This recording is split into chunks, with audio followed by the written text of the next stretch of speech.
People gathered and were conversing with each other when they heard a voice calling out to them. An orange cat asked them if they wanted to check out the items it brought, claiming they were very good. The people were fascinated by the cat merchant and asked what it was selling. They were disappointed to learn that the cat was only selling cherry tomatoes, expecting a legendary weapon or a mysterious potion from a cat merchant with a menacing look. The cat asked them to take another look at the cherry tomato and they would notice the difference between its product and a normal cherry tomato. After opening the status window of the cherry tomato, others were still not impressed by the buff it provided, as it only increased MP by 0.1 for 10 minutes. However, a woman noticed another effect of the cherry tomato: consuming it would cause them to lose 10 g of fat. The cat felt proud of the tomato it was selling and offered it for only 0.5 tower coins per tomato. The cat did not expect to be bombarded with customers right away throwing their money at it. A man asked where the cat got the tomato and who made it. The cat only responded that the information was a secret in a different location. The protagonist was picking cherry tomatoes with the assistance of rabbits wearing different accessories. The protagonist asked the rabbits to stop and take a rest, feeling that they had already picked enough tomatoes. The protagonist poured a strange liquid into a canister and asked the bee beside them for more honey. After drinking the vitality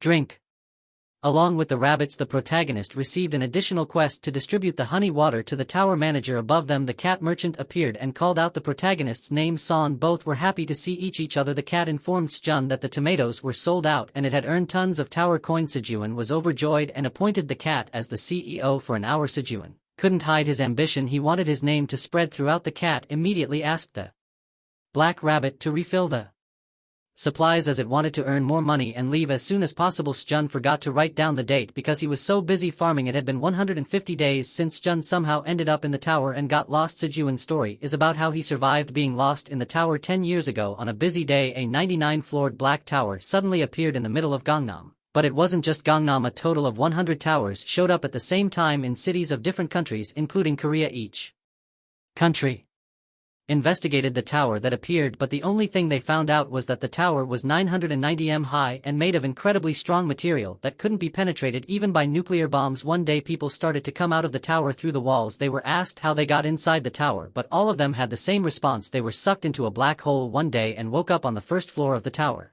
All 100 towers were connected, and when someone entered the tower, they would awaken on the first floor and have to choose a role, either a magician or a warrior. A press conference was held informing the nation that monsters had started to appear on the second floor. Every time a floor was cleared, different rewards would be received. One of the most likely rewards to be received was a ticket, an item needed by ordinary people to enter the tower, but only the awakened could climb higher. A reporter asked if anyone would go inside the tower with so many monsters and why the tower had appeared. The response they provided was opening a small chest containing a substantial amount of gold and informing everyone that by going up the tower they would surely receive money. It was announced on the news that the price of Black Tower tickets would be increased from 150 million to 200 million won, and hundreds of people were waiting to buy the ticket before the price hike. Listening to the news, the old lady was not happy, as people were risking their lives just to earn money, and they were asking for 200 million won for the ticket. The young man, who happened to be Park Sejun, could only agree with the old lady's view and immediately left after paying for his groceries. After calculating all of his money, Sejun realized he had saved around 12 million won at most. Unfortunately for him, the ticket prices kept increasing. Sejun could only wonder when he would be able to purchase a ticket, or if he would be able to purchase one at all. As Sejun was about to lose hope, he immediately cheered himself up and thought about the vegetables he had just bought at a low price. He planned to plant them since the price of vegetables had also increased. He also remembered his favorite idol in a commercial for growing vegetables and planned to marry her once he was able to obtain a ticket and save a lot of money. Sejun didn't notice the black hole appearing behind him as he was still trying to cheer himself up. When he finally noticed the black hole, he remembered the vanishing phenomenon that sucked the first generation of the awakened. He was so delighted by the situation that the black hole had started to shrink. Sejun panicked, thinking he might miss the opportunity. He looked towards the black hole and went inside the tower. He landed face first and expected to be placed in the first floor plaza, but to his surprise he found himself trapped inside a cavern in a tower. Near the cavern, a mysterious being was outraged when a change was detected in the tower. The being planned to find the cause. As the tower's manager, there were divergent opinions about the nature of the black tower among the masses. Some considered the training grounds on the first floor to be of utmost importance, recognizing the significance of strength for survival within the tower. However, the information commonly circulated contradicted Son's personal experience. After tirelessly searching for an exit from the cave, Sejun appeared gaunt and exhausted. Believing he was on the first floor, he sought out the training grounds and stores, but to no avail. Sejun's screams went unheard within the confines of the cave, leading others to assume he was lost in the midst of his despair. Sejun could only manage to laugh at his dire situation. Startled by a beeping sound, he realized a day had already elapsed since he became trapped in the cave. Additionally, he noticed the absence of a network signal, though the alarm remained accurate. Feeling hunger gnawing at him, Sejun contemplated how to ration his food supply. Even after consuming an apple, he still felt unsatisfied and continued eating. To his surprise, the raw vegetable offered a taste that surpassed his expectations. Until then, Sejun had always cooked vegetables, but now he discovered the acceptability of consuming them raw. Following a brief choking incident, Sejun swiftly drank from the water bottle and found himself content and grateful for the nourishment. Contemplating how long he would be confined to the cave, Sejun devised a survival plan, determined not to succumb and wither away as his spirits began to niche. Sejun lifted his mood and reminded himself that the tower was his dream and he shouldn't succumb so easily. It was enormous size. Sejun even felt as if he were leaning against a tree, uncertain whether the green onions could have grown so rapidly in just 2 days. Sejun recollected a documentary he had watched about plants adapting their shape to the environment. He was convinced that some unknown power had influenced the growth of the green onion he had planted, while Sejun anticipated substantial growth in the other plants as well. Upon inspection, he discovered only small sprouts, not as substantial as the green onion. Sejun speculated that the green onion might be obstructing sunlight for the other plants, trimming off the leaves but leaving the root intact. Sejun pondered the taste of the colossal vegetable and took a bite. He was taken aback by its spiciness, surpassing the original flavor, yet curiously it didn't cause any discomfort in his stomach. Sejun resolved to save the spicy food for times when he craved such a sensation. After harvesting the crops, Sejun rested and savored his daily meal within the tower. The sun never set, but occasionally it would be eclipsed by the moon on each floor. This celestial phenomenon was referred to as the blue moon. He was aware that the blue moon only occurred on the 10th floor and had previously believed he was on the first floor. Furthermore, he firmly believed that the dragon he had glimpsed was real and not a mere illusion. A decade ago, when the tower first materialized, the Phoenix Guild, one of the major guilds, accomplished the remarkable feat of clearing the 37th floor due to the competition with other guilds. Information regarding floors above the 30th was classified, however plenty of information about floors below the 30th could be found on YouTube. Skeleton soldiers occupied the 2nd to 10th floors, goblins roamed the 11th to 20th floors, and orcs dwelled on the 21st to 30th floors. Rumors spoke of spider monsters inhabiting the 31st floor. Dragons were never mentioned anywhere in the discourse. Sejun had never come across any mention of dragon-like creatures resembling lizards. He had no inkling of which floor he had ended up on, assuming it to be a floor unexplored even by the most skilled hunters. While gazing at the sky, a droplet of liquid landed on Sejun's face and he assumed it was rain. As he looked up, he discerned movement and wondered if it was a monster. However, upon closer inspection he realized it was a rabbit. Though unsure whether it was a creature or a monster, Sejun attempted to capture the rabbit. As it leaped into the cave, to his surprise the rabbit landed gracefully and approached the vegetables. It seemed as if the rabbit was indicating its hunger and desire to consume the green onion. Having provided some of the green onion to the rabbit, Sejun noticed that the portion he had cut off had already regrown its leaves. Sejun estimated he would need to trim the green onion leaves twice a day, but to his astonishment the rabbit responded eagerly and appeared to be attempting to communicate with him. The rabbit summoned 2 additional rabbits and Sejun correctly deduced that the two were a married couple. In Sejun's diary chronicling his experiences of being lost in the tower, a couple of rabbits joined him within the cave. The leaves of the green onion had started growing again, and now the task of harvesting and watering the plants was assigned to the rabbit couple. For the time being, Sejun realized that the 2 rabbits made a great team, but was still unsure of how the situation had started. Moments before, Sejun was surprised to learn that the rabbit couple wished to live in the cave.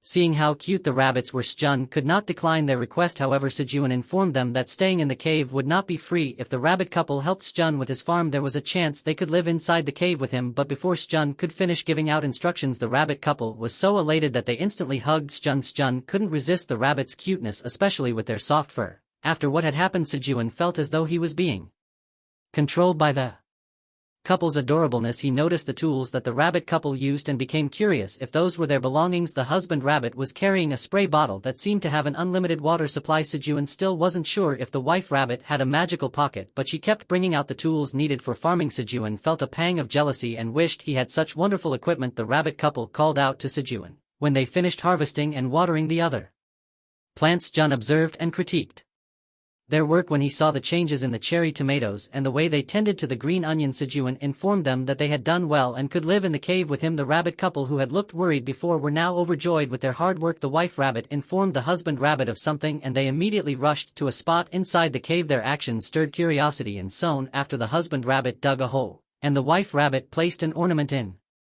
front of their door, Sejun was amazed at how quickly the husband rabbit had made a house and praised him for it. After building the house, the wife rabbit grabbed the husband rabbit and hinted that they should go inside their new home and mate. The request made the husband rabbit scared and he was dragged inside their home by the wife rabbit. Sejun could only compliment how hardworking the husband rabbit was and also feel envious of him. He thought that being alone in the cave would be boring, but thanks to the rabbits he now had help with his farming and got to witness incredibly cute things. While lying on the dried green onion leaves, smoke started to appear from Sejun's back. He immediately got up as it burned him. After rolling around in the dirt to relieve the pain, he became curious about what had burned his back and noticed the reflection of the sun being focused by the water bottle, causing an ember to appear on the dried green onions. After processing his thoughts, Sejun came up with an idea: the environment in the black tower was harsh, but Sejun didn't lose hope because he had dried green onions and a plastic bottle of water. Sejun planned to use the transparent bottle as a converging lens to start a fire, just like in episode 1 of Surviving in the Wild, a series on YouTube. He hoped that by watching the series and following their actions he would achieve the same results. Sejun was disappointed because he couldn't start a fire using the plastic bottle method. He noticed that it only produced smoke, but didn't ignite. His wonderful idea was immediately shattered and he didn't know why it wasn't working. Sejun was sure that he remembered the correct methods but was curious about why he couldn't generate a flame. While staring at the dried green onions, he noticed an ember in the middle of them. The rabbit couple had finished their love-making session and the husband rabbit noticed that Sejun was kneeling in front of the dried green onions. Sejun kept blowing on the dried green onions where he saw the ember. When the rabbit couple approached him, he was overjoyed to see them again and instructed them to blow some air on the leaves. Sejun held the plastic bottle while the rabbit couple blew on the dried green onion leaves. With their combined efforts, they were able to ignite a fire with the dried green onion leaves. Sejun was elated to see that his method worked and immediately looked at the green onions he had planted. He threw the green onions onto the fire and cooked them. After a few minutes of cooking, Sejun peeled off the burnt areas and ate the rest. His reaction was priceless. He tasted a sweetness resembling sugar rushing through his mind. He compared the sensation in his mouth to that of a wild green horse running in a wide field abundant with flavor. Sejun was so satisfied with the food that he cooked more. The rabbit couple was curious about what Sejun was doing and tried to replicate his cooking. After cooking the green onions, the rabbit couple tasted the food and immediately fell in love with it. Sejun then told them they could eat more of the green onions and help themselves. The trio was overjoyed with their newfound discovery. Sejun added more information to his diary. Sejun's diary of getting lost. He had finally filled his stomach with warm food and went to sleep right away. Sejun woke up and washed his face, gazing at his farm. He had finished harvesting the green onions and watering the cherry tomatoes and sweet potatoes with the help of the rabbit. Sejun felt a sense of satisfaction after seeing the fruits of his labor. Living alongside the rabbit couple had brought about a plethora of transformations in Sejun's existence. Ever since they acquired the skill of igniting a fire, they ingeniously utilized the green onions to erect a series of torches strategically positioned throughout the cave. While observing the pond, Sejun noticed a small ripple and was taken aback when a fish lunged towards the torch. Swiftly dodging, Sejun managed to avoid the fish, which landed on the ground. It was the first time he had seen a fish inside the pond, and he wondered if the torch had attracted it. This unexpected event led to the acquisition of a fish in the cave.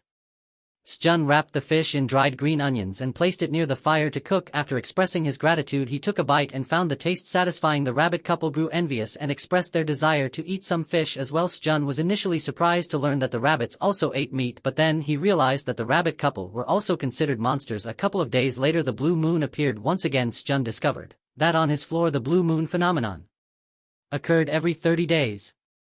Initially, Sejun used his laptop and power bank to charge his phone and keep track of the date, but eventually those resources reached their limit. Unable to use his phone any longer, Sejun started carving the days on the wall to keep a record of the date. According to his calculations, it had been 61 days since he had become trapped inside the cave. Luckily, the rabbits maintained a strict sleeping schedule, going to bed at 7 o'clock in the evening and waking up at 5 o'clock in the morning. By following their routine, Sejun avoided any mistakes in counting the days due to the never-setting sun. After a few days, something wonderful happened. When Sejun greeted the husband rabbit in the morning, he was taken aback as a swarm of baby rabbits emerged from behind him. The couple rabbits had given birth to these adorable little ones. The baby rabbits immediately ran towards Sejun, filling him with joy, and he playfully asked if they had missed their uncle. Sejun, he was delighted to be an uncle. Sejun noticed that the rabbit couple didn't seem to sleep at all and must have been finding it challenging to care for their young ones. Sejun suggested that he could take care of the baby rabbits, allowing the rabbit couple to take a break while having their breakfast. The couple agreed, and Sejun took the baby rabbits to explore the flowers blooming on the cherry tomatoes. Watching the baby rabbits play around his farm brought Sejun immense happiness. He noticed that the flowers had blossomed and turned the area into a beautiful flower garden for the plants to bear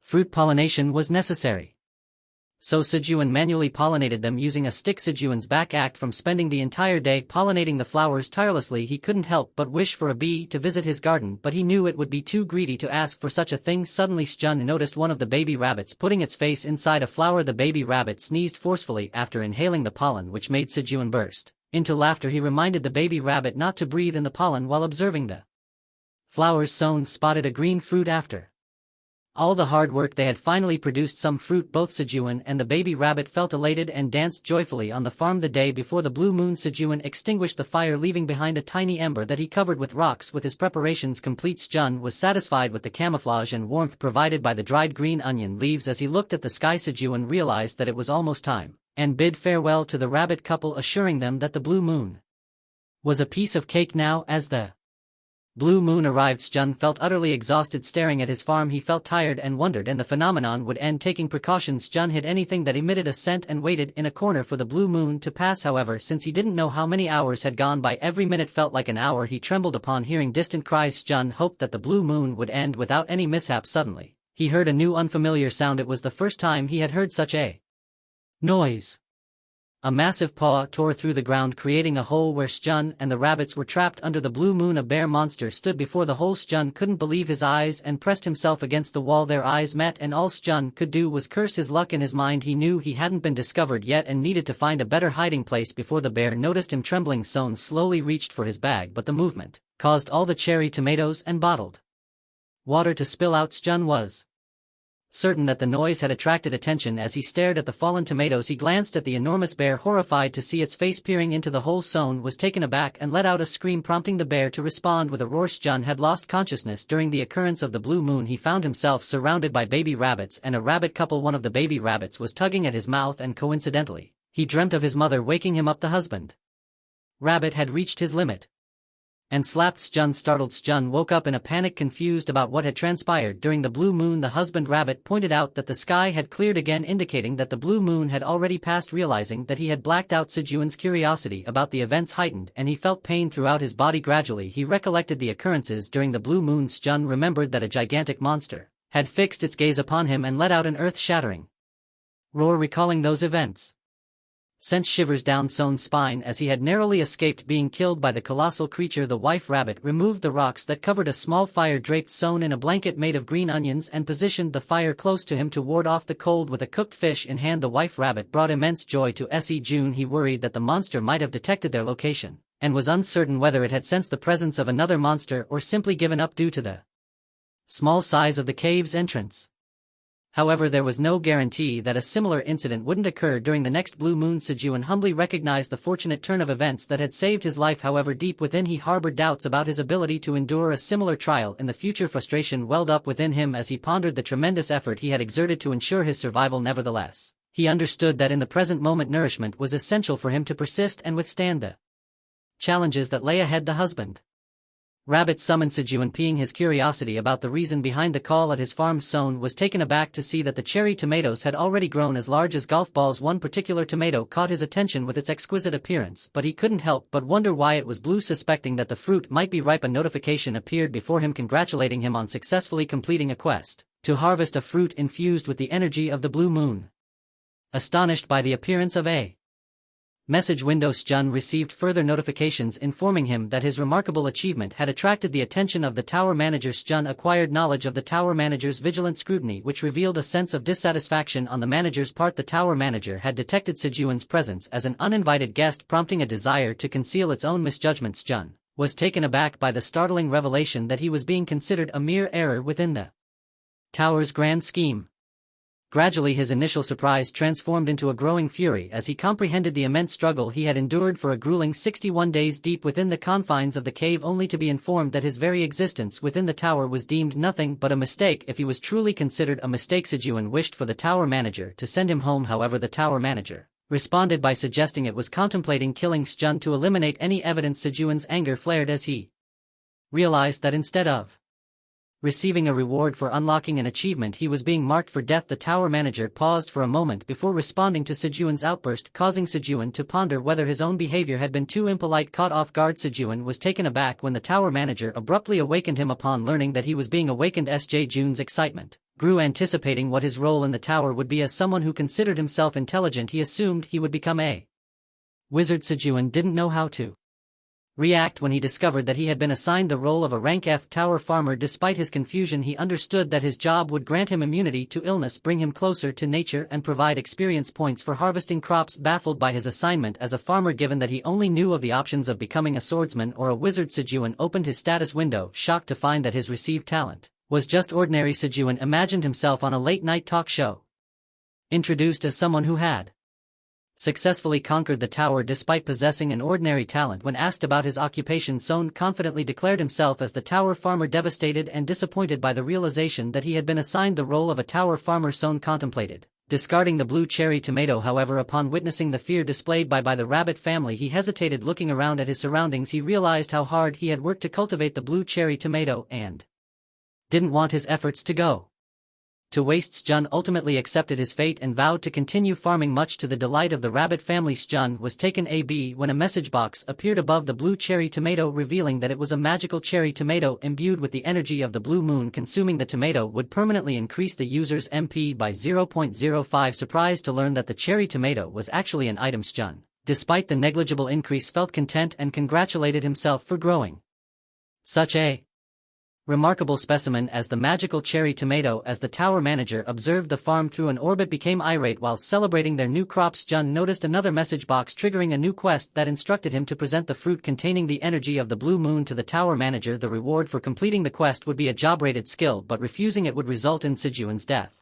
Faced with the consequences of refusal, Sejun considered it a joke but couldn't help feeling frightened. Sejun was surprised to see the details of the quest. He knew he was being blackmailed to give the blue cherry tomato to the tower manager and had disguised it as a quest. In a fit of rage, Sejun said out loud that the tower manager didn't need to threaten him and should just ask for it. While talking to himself, Sejun was annoyed at how the tower manager viewed human life and how easily the manager could take a life by refusing a quest. After contemplating for some time, Sejun gave up and offered the blue cherry tomato, asking to spare his life since he didn't want to die either. After obtaining the blue cherry tomato, Sejun received the quest reward. He had forgotten about the rewards because he was so fixated on the refusal option. The reward he received was a job-related skill, which made him very happy. He thanked the tower manager for its generosity. When he opened the reward, Sejun obtained the skill sewing. He felt disappointed by the skill he received and remembered that his job was a tower farmer, so it made sense for him to receive the sewing skill. Sejun now focused more on his farming. While trying to fish from the pond, he was able to catch a piranha, from which he obtained 2 experience points. Sejun managed to fish out 5 piranhas and gained 10 experience points. After Sejun woke up, he obtained experience points. He caught several piranhas for a few days to survive and somehow reached level 2. He wanted to catch more of them, but Sejun knew